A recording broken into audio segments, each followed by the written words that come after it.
여러분, 혹시 이런 생각해 보신 적 없나요? 나는 매일 아침 일찍 일어나 뼈 빠지게 일하는데 왜 내 통장 잔고는 제자리걸음일까? 반면에 누군가는 손가락 하나 까딱 안 하고 자산이 불어나는 걸 보면 허탈함이 밀려옵니다. 월급을 아무리 모아도 서울의 아파트 한 채 사는 건 이번 생엔 불가능해 보입니다. 도대체 무엇이 잘못된 걸까요? 우리가 게을러서일까요? 아니면 노력이 부족해서일까요? 아닙니다. 여러분의 잘못이 아닙니다. 이것은 게임의 룰이 조작되었기 때문입니다. 우리는 자본주의 사회에 살고 있다고 믿지만 사실 지난 수십 년간 우리는 가장 중요한 가격이 조작된 세상에 살고 있었습니다. 바로 시간의 가격입니다. 경제학에서는 이것을 금리라고 부릅니다.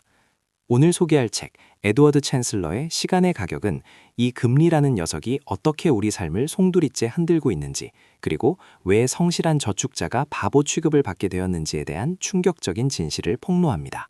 이 영상을 끝까지 보시면 여러분은 단순히 금리가 오르고 내리는 뉴스 뒤에 숨겨진 거대한 부의 이동을 보게 될 것입니다. 그리고 앞으로 다가올 경제적 혼란 속에서 내 돈과 시간을 지키기 위해 무엇을 해야 하는지 깨닫게 되실 겁니다. 지금부터 도둑맞은 여러분의 시간값을 되찾으러 가보겠습니다. 아주 쉬운 이야기로 시작해보죠. 유명한 마시멜로 실험 아시죠? 아이에게 마시멜로 하나를 주고 15분을 참으면 하나를 더 줍니다. 여기서 두 번째 마시멜로, 그게 바로 이자입니다. 즉, 이자는 참는 것에 대한 보상, 기다림의 대가입니다. 인간은 본능적으로 현재의 만족을 원합니다. 지금 당장 쓰고 싶은 욕구를 참고 미래를 위해 저축한 사람에게 주는 정당한 보상이 바로 금리였던 것이죠.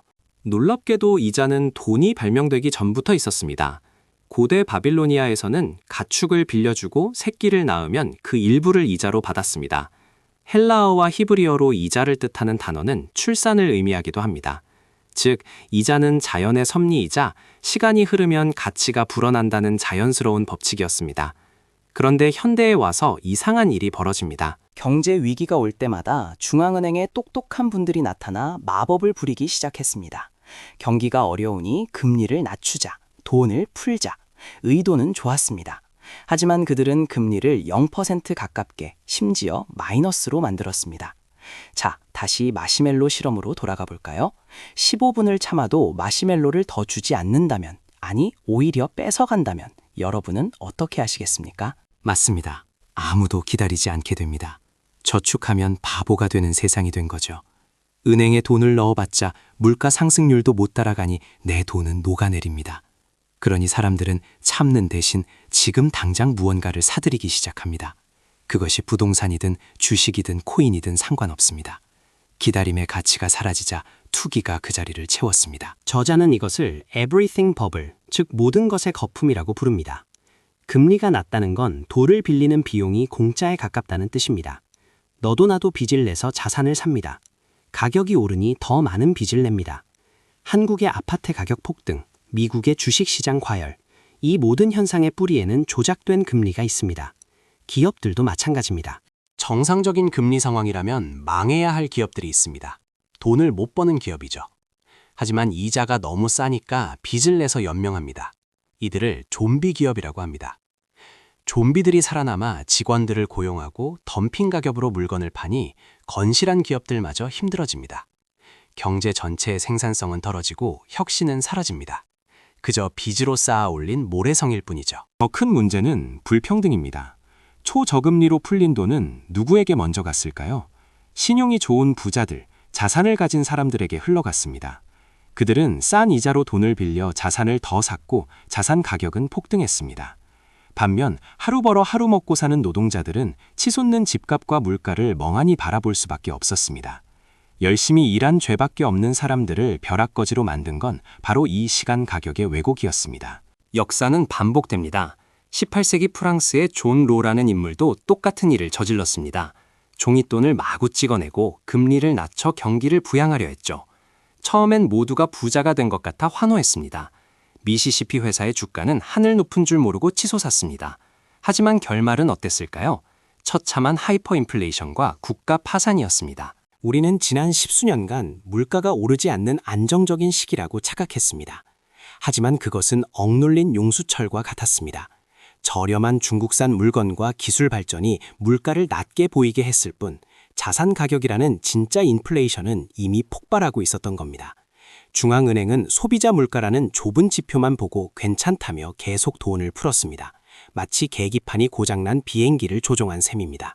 그리고 이제 파티는 끝났습니다. 억눌러 왔던 인플레이션이 터져나왔고 금리는 다시 오르기 시작했습니다. 이것은 일시적인 현상이 아닙니다. 시간의 가격이 제자리를 찾아가는 고통스러운 과정입니다. 공짜 점심은 없다는 경제의 철칙이 청구서를 내밀고 있는 것입니다. 빚으로 쌓아올린 자산들이 흔들리기 시작했습니다. 그렇다면 이 혼란 속에서 우리는 어떻게 해야 할까요? 저자는 말합니다. 먼저 금리가 낮다고 해서 무리하게 빚을 내는 시대는 지났음을 인정해야 합니다. 레버리지의 마법은 이제 독이 될 수 있습니다. 그리고 진짜 가치를 볼 줄 알아야 합니다.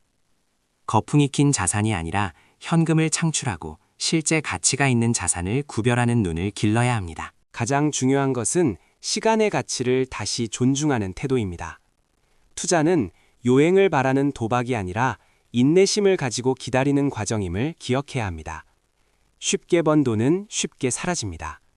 땀 흘려 번 소득을 아끼고 적정한 이자를 주는 곳에 묻어두고 긴 호흡으로 미래를 준비하는 고전적인 지혜가 다시 필요해진 시점입니다. 역설적으로 지금의 위기는 기회가 될 수도 있습니다. 거품이 꺼질 때 비로소 좋은 자산을 싼 가격에 살 수 있는 기회가 옵니다. 남들이 공포에 질려 투매할 때 현금을 쥐고 냉철하게 시장을 바라볼 수 있는 사람에게 부의 기회는 반드시 다시 찾아옵니다. 그것이 바로 자본주의의 역사입니다. 에드워드 챈슬러의 시간의 가격은 단순한 경제 서적이 아닙니다. 우리의 욕망과 조급함이 어떻게 시스템을 망가뜨렸는지 보여주는 거울입니다. 금리는 단순한 숫자가 아닙니다. 그것은 현재와 미래를 연결하는 다리이자 우리 삶의 속도를 조절하는 브레이크입니다. 브레이크가 고장난 차에서 내려 이제 두 발로 단단한 땅을 딛고 걸어야 할 때입니다. 여러분은 어떤 선택을 하시겠습니까? 여전히 누군가 금리를 다시 낮춰주기만을 바라며 기도하시겠습니까? 아니면 바뀐 게임의 규칙을 이해하고 스스로를 지키는 방주를 만드시겠습니까? 부자는 시장을 탓하지 않고 시장의 변화를 이용합니다. 시간은 누구에게나 공평하지만 시간의 가격을 아는 사람만이 그 시간을 자신의 편으로 만들 수 있습니다. 오늘 내용이 여러분의 금융지능을 깨우는데 도움이 되셨다면 지금 당장 내 자산과 부채 상태를 점검해 보세요. 그리고 내가 가진 자산이 거품 위에 떠 있는 건 아닌지 냉정하게 판단해 보시길 바랍니다. 지식은 실천할 때 비로소 힘이 됩니다. 영상이 유익했다면 구독과 좋아요 한 번씩 부탁드립니다. 여러분의 현명한 투자를 응원합니다. 감사합니다.